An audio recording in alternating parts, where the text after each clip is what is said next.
എല്ലാവർക്കും നമസ്കാരം. പുതിയ ദിനം, പുതിയ വർഷം, പുതിയ തുടക്കം, പുതിയ പ്രതീക്ഷകൾ, സർവ്വ ഐശ്വര്യങ്ങളും നിറഞ്ഞതാവട്ടെ. കാലചക്രത്തിൻ്റെ അവിശ്രമ കറക്കം ഒരു പുതുവർഷത്തിനു കൂടി ജന്മം നൽകാൻ ഇരിക്കുകയാണ്. പുതിയ പ്രതീക്ഷകളുടെയും സ്നേഹത്തിൻ്റെയും നല്ല നാളുകൾക്കായി നമുക്ക് പുതുവർഷത്തെ വരവേൽക്കാം. 2020 നമുക്ക് മറക്കാനാവാത്ത ഒരു വർഷമാണ്. ഒരു മഹാമാരി ഉയർത്തിയ ഭീഷണിക്കും അടച്ചുപൂട്ടുകൾക്കുമിടെ ആഹ്ലാദവും ആഘോഷങ്ങളും ഇല്ലാതെ കടന്നുപോയ പെരുന്നാളും ഓണവും ക്രിസ്തുമസും, അങ്ങനെ എത്ര നല്ല നിമിഷങ്ങളാണ് നമ്മൾക്ക് നഷ്ടമായത്.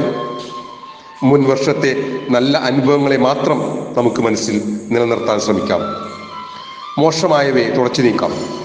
പുതിയ വർഷം ദൈവകൃപയാൽ നമ്മുടെ കൈകളിലേക്ക് വരുന്ന 365 പേജുകളുള്ള ഒരു പുതിയ പുസ്തകം പോലെയാണ്. ഒരു പുതിയ അധ്യായം എഴുതി തുടങ്ങുവാനുള്ള അവസരം. പോയ വർഷത്തിൽ ലഭിച്ച ഗുണപാഠത്തെ നല്ല നിമിഷങ്ങളെ ചേർത്ത് പിടിച്ച് പുതു വർഷത്തിലേക്ക് പ്രവേശിച്ചാൽ പോയ വർഷത്തേക്കാൾ മെച്ചപ്പെട്ട ഒരു വർഷത്തെ നമുക്ക് വരവേൽക്കാം. പുതിയ വർഷത്തിൽ നമുക്ക് പുതിയ പ്രതിജ്ഞകൾ എടുക്കാം. ലോകത്തിൻ്റെ നന്മയ്ക്ക് വേണ്ടി പ്രവർത്തിക്കാം. പ്രകൃതിയെ സ്നേഹിക്കാൻ പഠിക്കാം. പുതുവർഷ പ്രതിജ്ഞകളെ വെറും ഒരു ദിവസത്തേക്കായി മാറ്റാതെ നല്ല നാളേക്കായി മാറ്റിവെക്കാം.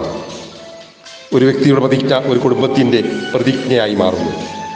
പിന്നീട് അത് സമൂഹത്തിൻ്റെയും ലോകത്തിൻ്റെയും ആയി മാറുന്നു. അങ്ങനെ നമുക്ക് നല്ലൊരു ലോകത്തെ പടുത്തുയർത്താം. ഈ പുതുവർഷത്തിൽ വിദ്യാലയങ്ങൾ പോയി പഠിക്കാനുള്ള സൗഭാഗ്യം നമ്മുടെ കുഞ്ഞുങ്ങൾക്കുണ്ടാവട്ടെ. പ്രകൃതി മനുഷ്യനോട് ഇണങ്ങി നിൽക്കുന്ന സന്തോഷവും നന്മയും സമൃദ്ധിയും നിറഞ്ഞ ഒരു പുതുവർഷം എല്ലാവർക്കും ആശംസിക്കുന്നു. എല്ലാവർക്കും നന്ദി, നമസ്കാരം.